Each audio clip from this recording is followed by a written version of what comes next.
President. Oh, Vice President Spencer, go ahead. $5 happy. Somehow I came in third place for the brackets. The winner, the second place person, has not stepped up yet to celebrate their victory.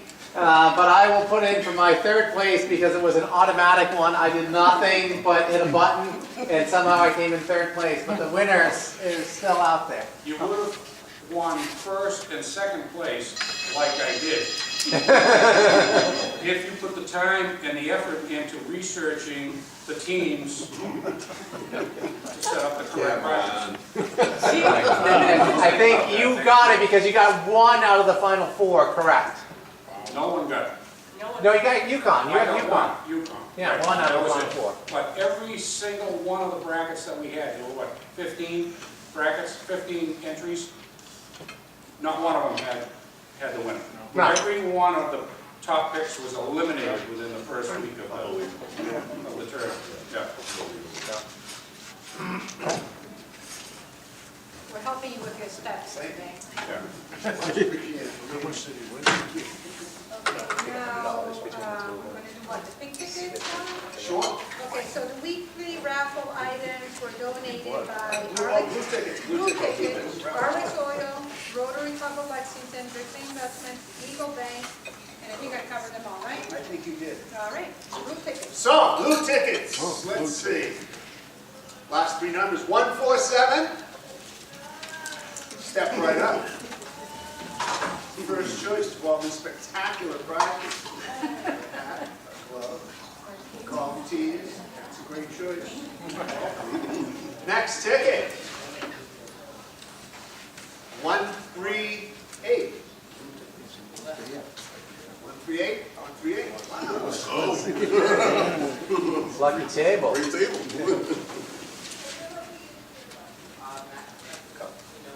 Magnet, glove. Oh, that goes with the cup. Next ticket.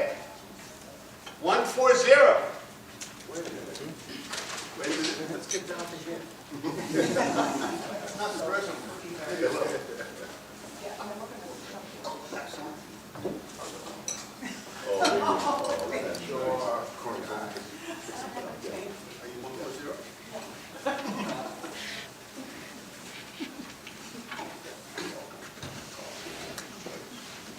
Next one, 145.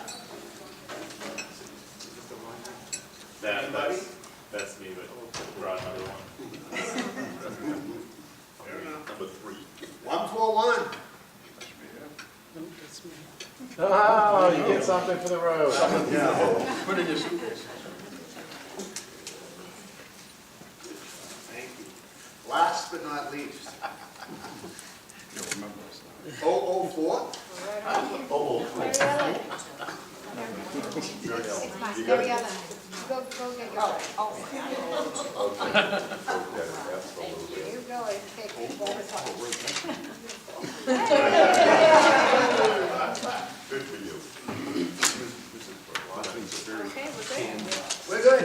All right, now for quick updates on some announcements, we're going to have past president Spencer give an update of End of Hunger and Comedy Night. Okay, so the End Hunger Now event, for those who don't know, it's a meal packing thing that we're doing in conjunction with the Bedford Rotary Club, the Concord Rotary Club, and the Interact clubs from each community. So it should be a fun event. It's going to be at the Knights of Columbus Hall. It's going to be on Saturday, the 29th. Sign-up should come out this week. For those who haven't been there, it's very easy. Kids will love it, Gertie, if you bring your son. My kids love it. They sign up all the time. So it's fine for kids above 5 if you want to bring a kid along. But we'll have the sign-up sheets coming up. There's going to be 2 shifts from 10 to noon, and then from 1 to 3. From 12 to 1, there's going to be pizza brought in. So if you're doing either shift, you can stick around and get pizza, either before or after your shift. And then we'll need help setting up and cleaning up. So that will be, probably 8:30 to 10 or 3 to 4:30 or so, maybe 4 o'clock. I don't think it should take too long Tell them what the afterwards. pack out is for. So it's for the End Hunger Now. It's basically a meal that's in a bag. It's rice, it's vegetables, it's protein. We're going to try to do 30,000 meals. It shouldn't take us that long. It sounds like a lot, but it goes very quickly. The other thing is just comedy night. Just get tickets. We're starting to sell tickets online. So if you haven't signed up for the comedy night / entertainment night with Alan, can you do the name of the band? I always like it when you do it. Heart attack, And that's June 16th, Friday night at Cary Hall. There's going to be a bar, there's going to be some appetizers, should be a fun night. Tony V is going to be our comedian. So please get tickets if you haven't gotten tickets yet. They're on our website and all that. Everything's electronic this year too. You don't need to actually get a physical ticket anymore. We're It's cruising easy, our way into the 20th century. it's easier to fix the outcome when you have electronic tickets. Hey, what's the elections? And President-elect Megan will give us an update on Patriots Day. Okay. So we are having a coffee bicycle situation. That's going to be It's called the coffee trade. a coffee trike, and it's going to be in the alleyway between the library and Crafty Yankee. And we're going to be getting there about 4:30 or 5 on Patriots Day for the reenactment. We're going to be selling coffee and a donut for That's $5. AM. AM for all of you who don't know that. So it'll be $5 for a coffee and a donut. And we're thinking that we're going to be filling a niche market because there's really nothing that you can buy down there. You can't get coffee anywhere. So hopefully we're going to have our banner up, get some recognition, make some people happy.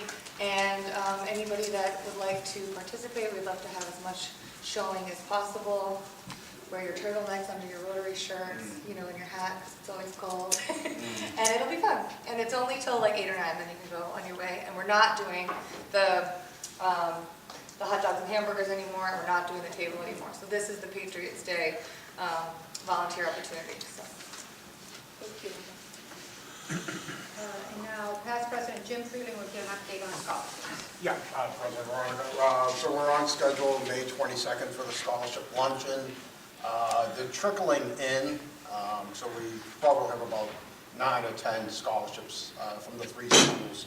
And setting up interviews, and I'll send out invitations to those that want to go on. It's going to be on Zoom, the interview, so I'll send them out. I got you, Maureen. Yeah. And Treasurer Dan will talk about the National Brain Tumor Society. So on a sad note, most of you know, remember Dave Eagle and Priscilla, from Arlex Oil.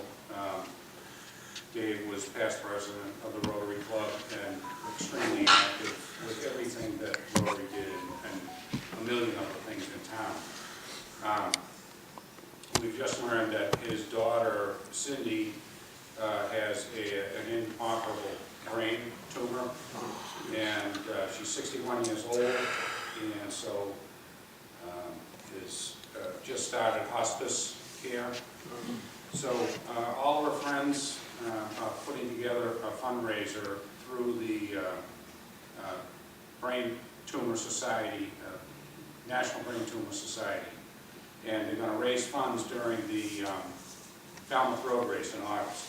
So I think I sent the email around to everyone that has the information and the link on it to donate.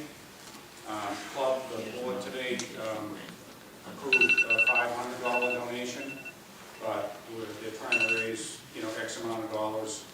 So if everyone could maybe reach into their pockets and add a little extra to that fund, it would be very much appreciated.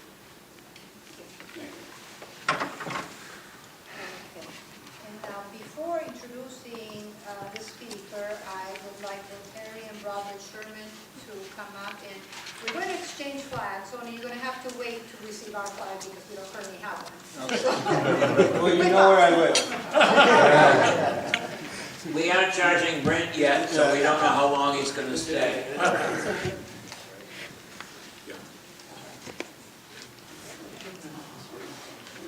This will play big in Shanghai. Right there's a good spot. I'm sure you hear that a lot. Oh, wow, beautiful. Yeah, this was a handmade painting, actually not on this actual one, but it was a lot of history with this. All right. Don't go away, I need one more. And then I get fined. Not for this. Enough of this.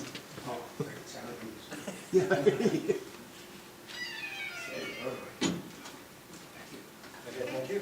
Thank you so much, and we will get a fine for you. Thank you. Okay, excellent. Thank you.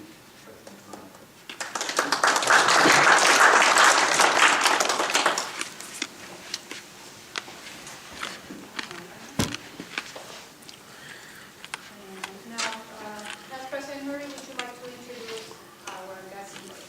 Thank you, President Koren.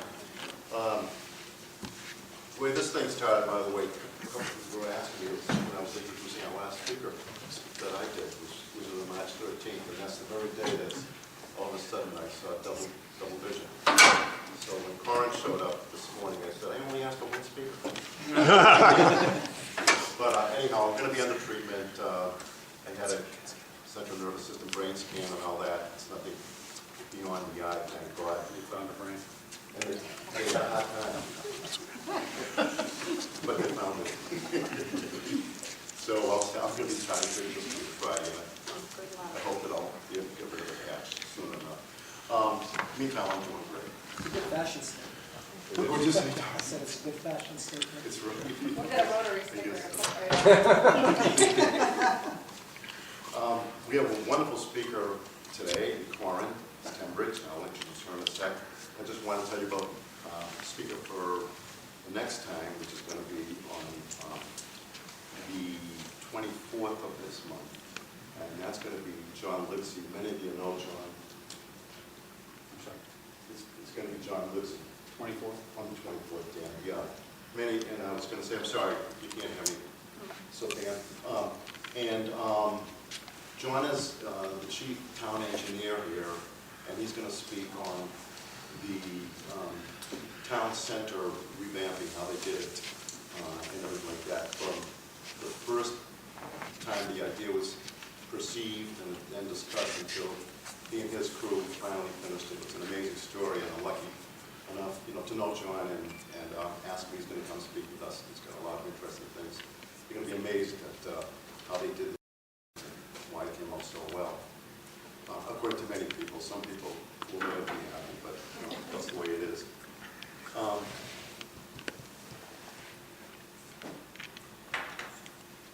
want to introduce Koren now, and so Koren's going to speak on the Cary Memorial Library Project, a children's meeting room project. And as I said, I want to thank Mary Ellen Ringo for introducing us to Koren. Mary Ellen is on the foundation committee of the Cary Memorial Library, so thanks so much, Mary Ellen.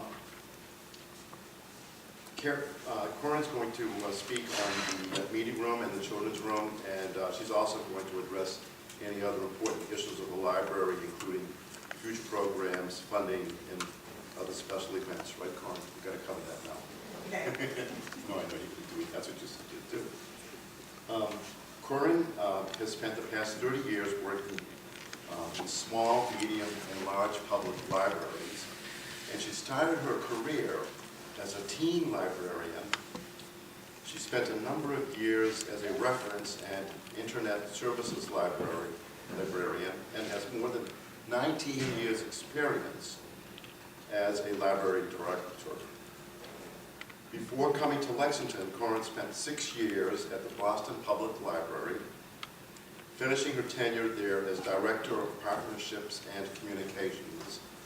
And Koren was selected as one of Library Journal's movers and shakers. That's quote unquote. And she was awarded the Boston Municipal Research Bureau's Shattuck Award for Public Service. And that's quite an honor, because anytime the name Shattuck is mentioned, it's a big honor. She holds degrees from the University of Chicago and from Clarion University's School of Library and Information Science. And Koren, if you'd like to come up. Koren Stembridge. grab a Which bottle one of water before I start. It's a gray Cadillac XT5. I went donate. Okay. So thank you for having me today. I'm Koren, I'm the library director and have been at the Cary Library for about 12 years, which I think still in Lexington makes me the new library director. I'm not sure I will ever, I'll ever be the old library director, hopefully not. Uh-oh. Wait, this.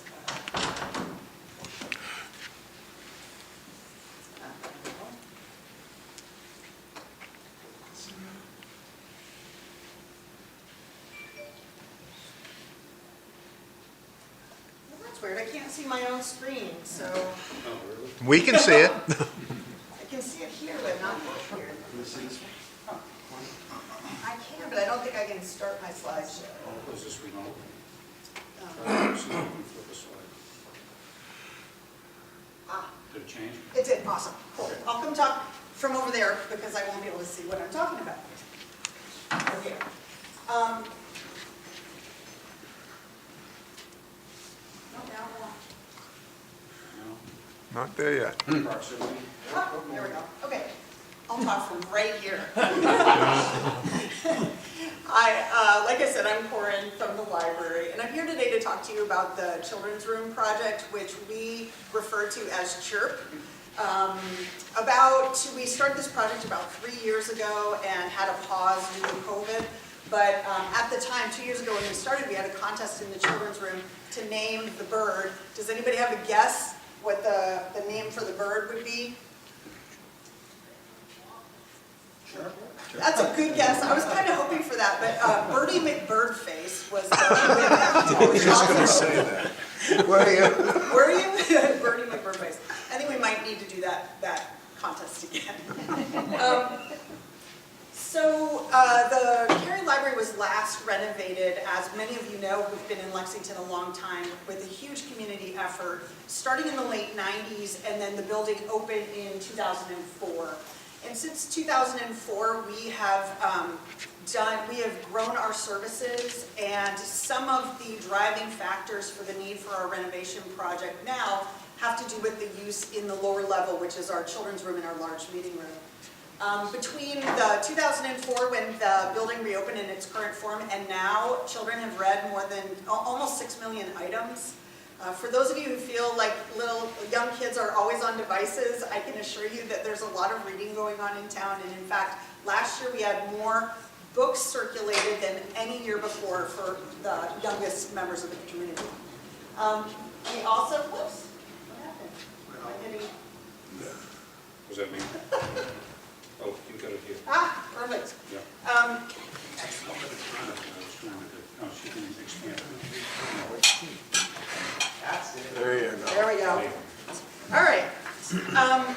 We also have hosted about 75 student programs over the last 18 years and 9,500 programs for adults in the large meeting room. So that room has been well used.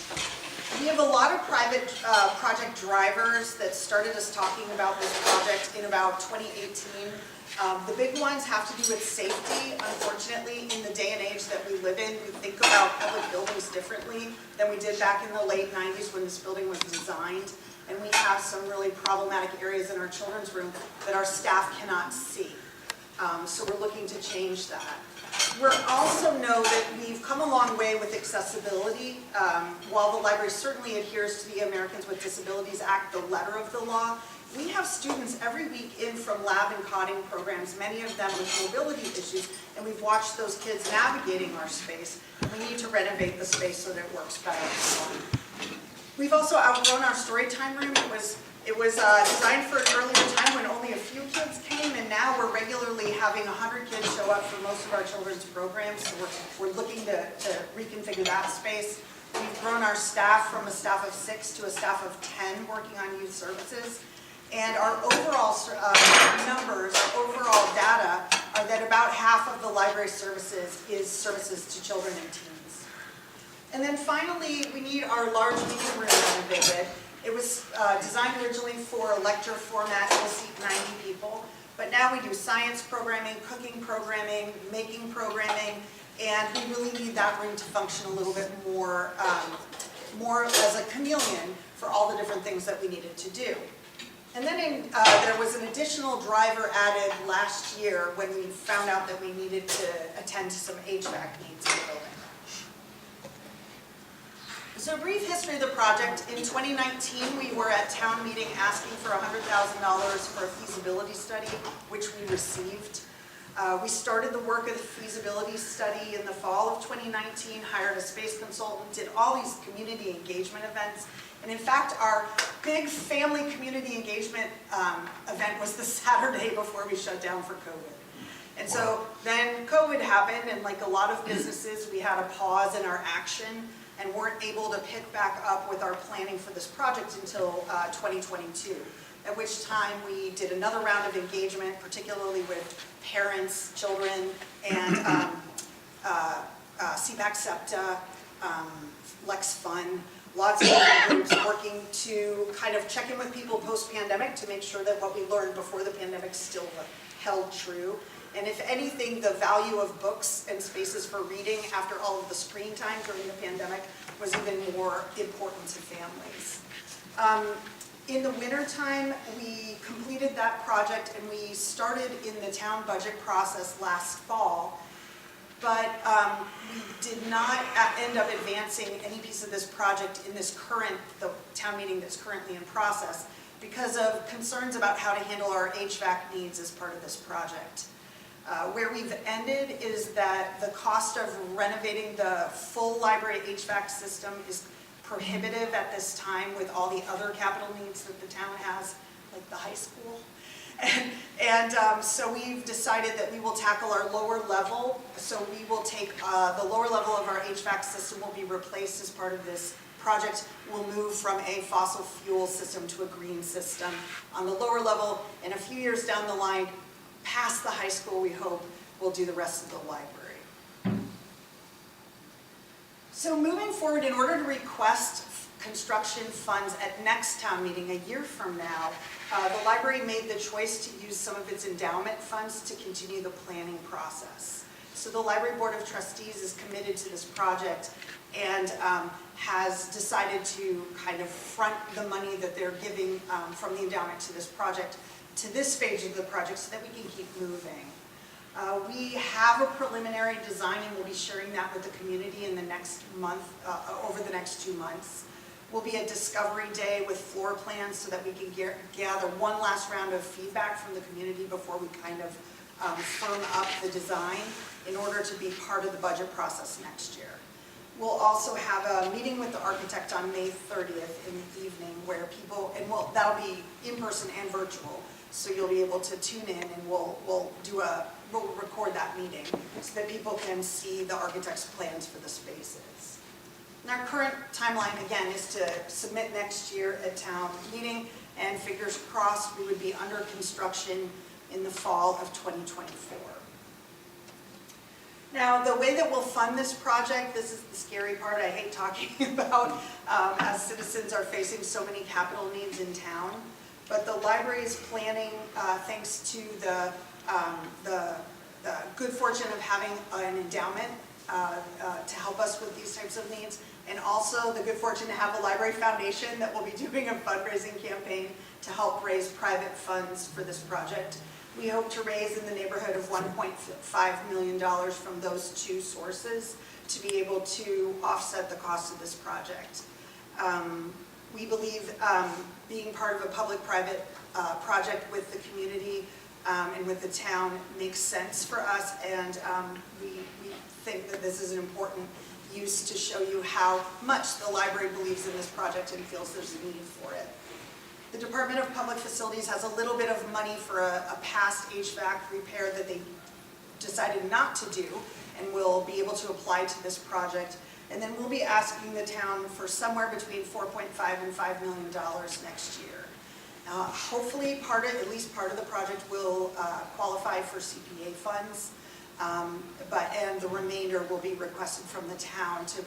And really, what the town will be taking care of is updating our infrastructure, moving bathrooms, carpeting, all of that stuff. Our children's room is almost 20 years old and hasn't had anything done to it aside from reupholstering a few chairs. So it is in sore need of refurbishment.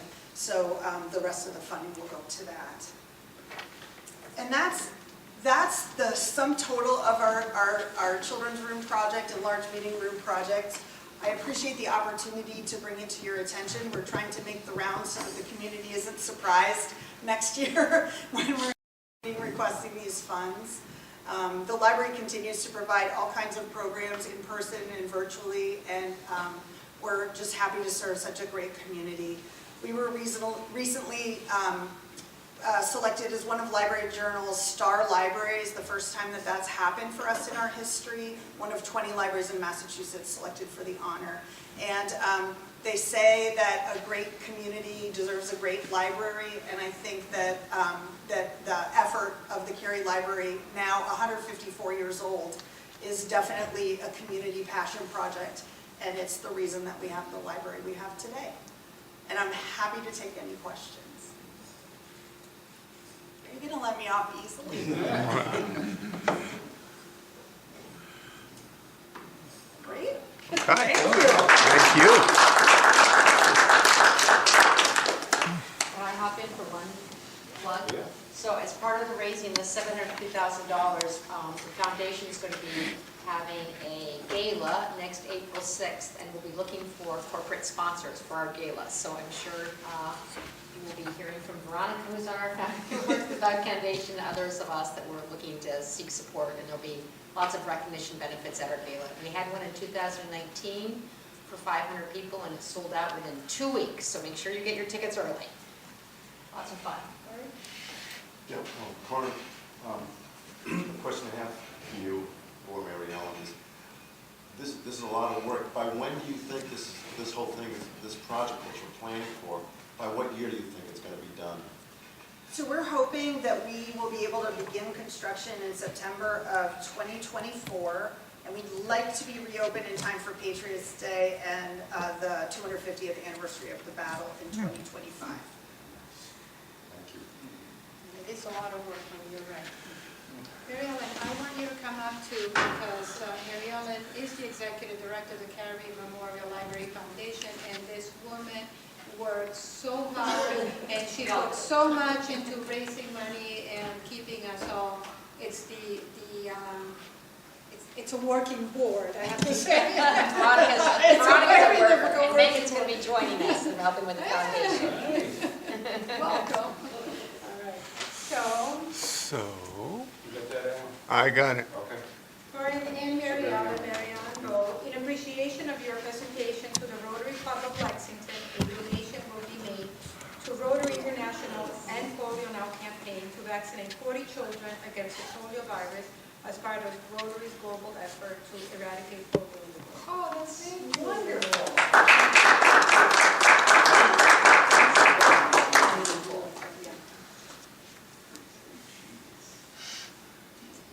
Thank you, Veronica. Thank you. All right, pink tickets? I'm busy. Hold on. I have to prove that I have it.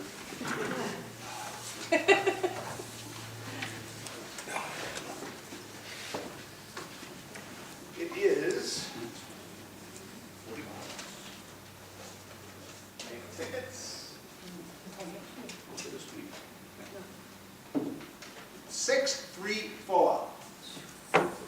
It's at this table because I have 635, so. Let's see. What's Spencer?